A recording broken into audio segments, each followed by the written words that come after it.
First of all, I believe as a lawyer that what APC did is unconstitutional by the express provisions of the Constitution. Section 15, subsection 1, that defined the political objectives of Nigeria, talked about our motto, unity, faith, peace, and progress. Subsection 2 said, accordingly, national integration shall be actively encouraged, whilst discrimination on the basis of place of origin, religion, ethnic, linguistic, etc. shall be prohibited. Use the word prohibited.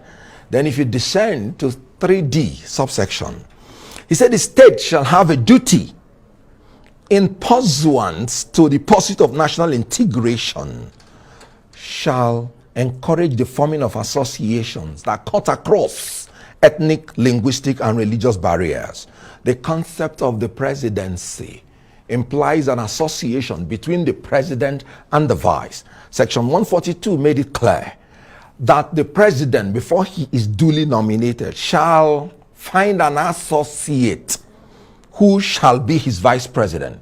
So the concept of the presidency is an association, and the state has a duty to ensure that when you are forming that association, it must cut across religious barriers. Look at subsection 4 of that beautiful section. It said that the state shall promote a feeling of belonging and involvement amongst the various peoples of Nigeria, to the end that loyalty to the nation shall override sectional loyalties. Yeah, I mean, we had a senator who was here and he pointed out all of that. Very good. So how does Muslim ticket at the presidency encourage integration, involvement, and participation of the Christians in Nigeria in the politics of Nigeria? And you know what? Section 17 made it clear. He said the state social order shall be founded on the ideals of freedom, equality, and justice. Equality amongst the religions and even in the population. The religion is almost 100 million versus 100 million. So how do you say it? And let me descend to the constitution of APC. Being a former member of the Presidential Campaign Council, the APC summarized it and even made it more strong. That's in its constitution. Constitution of APC. He said the APC should build a nation that will guarantee political stability, respect and understanding, mutual and peaceful coexistence, and equal opportunities to all. So we're heading towards political instability, even if the APC wins. That's what you're saying. It is very, very plain. When you have the president and the vice of a religion, no matter what you do, you are already flawed. You cannot, it's unappeasable. Now, can't we balance that with maybe the president of the Senate, yes, and a speaker of the House of Representatives coming from the Christian faith, or maybe even traditionalists? What if the candidate is already thinking towards that, to create a balance? Elementary government will teach you that there are 3 different arms of government: executive, legislature, and judiciary. These arms are equal and opposite, and they are separate. So why would you talk about balancing the legislature with the executive? No, they are not an association. You balance the executive with the executive. You balance the legislature with the legislature. You balance the judiciary with the judiciary. That is the concept of the federal character and zoning arrangement. Even in the judiciary, where it is by appointment, they still take note of our federal character. And the conduct of affairs of every government must reflect that federal character. So you cannot... There was a call actually for a southern presidency. Yes. And we've got someone from the south in a very big party, in fact, the governing party. Why would someone like you want to leave that governing party when there's a southern candidate just because of the issues of religion? Because, I mean, some others are saying that these are issues that can be settled if eventually the South gets the presidency. As a young man of 24, it pleased the Almighty God to bless me with fame and fortune. I happen to be the first actor that acted the first movie that started Nollywood. You do not contemplate that I will enter politics for my self-aggrandizement. No. Nigeria is my pursuit in politics, and I will keep searching for it until I find it. So whatever you want to give me as a person is secondary. Give me Nigeria. Give me stability. Give me employment to the youths. Give me sense of belonging. Give me participation of everybody. And you would have made my day. I was in APC all this while. I did everything. I erected the secretariat of APC in my ward, in my local government. I saw you defending Buhari even when it was good, very difficult for a lot of his persons to beautiful defend him in the southeast. APC has done nothing for me personally. Have you ever seen me complain? And I'm not going to complain. So what party are you moving to? I am not contemplating any party yet. But I must have to tell you, a friend of mine, a northern brother of mine from Kano State, when he learned I was coming to this program, he told me that I must be obicentric going forward. You should join the obedient movement. Good. This is a northern Muslim talking. Anybody that is telling you that northern Muslims will not support Christians is telling you false statement. And that is the problem with bringing octogenarians to manage your party and manage the affairs of government. Senator Adamu. Have you joined the obedience team?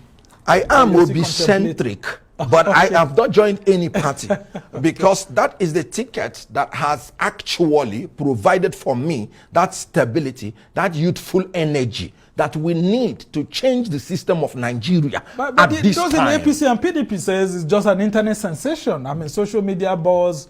And of course, that, for example, on Saturday, when the Osun State governorship election will be held, that you will see where Labour Party will be, and it won't be among the top 3 or something like that. When they say such things, what do you say to them? Do you remember the time that APC was campaigning in 2015? They were the originators of internet sensation. And so, why are they crying if it is not making any impact? When I read business administration, they taught me that the strategy of marketing starts with drawing attention. We call it the IADA principle. Attention, interest, desire before action.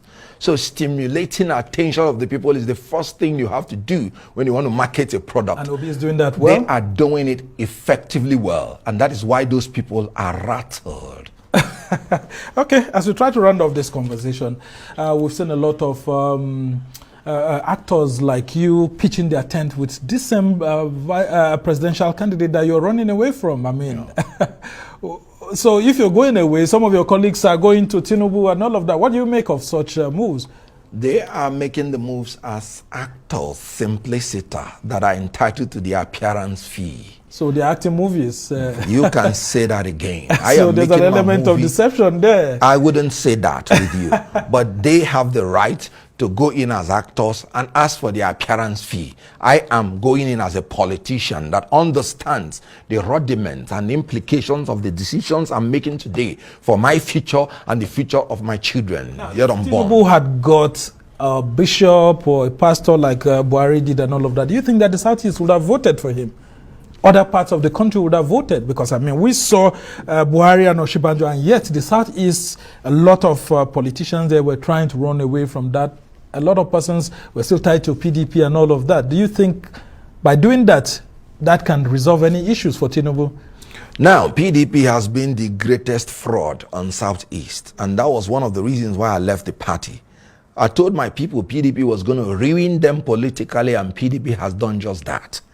They have been sheepishly following PDP from 1999, giving them 95% of their votes, whether it is a Fulani Muslim or a Christian from South, or it was PDP all through. Now, PDP, after 24 years, did not even consider them qualified, not for the presidency, not for the vice presidency, and in the ticket of the presidency, for a party they sacrificed all, they got nothing.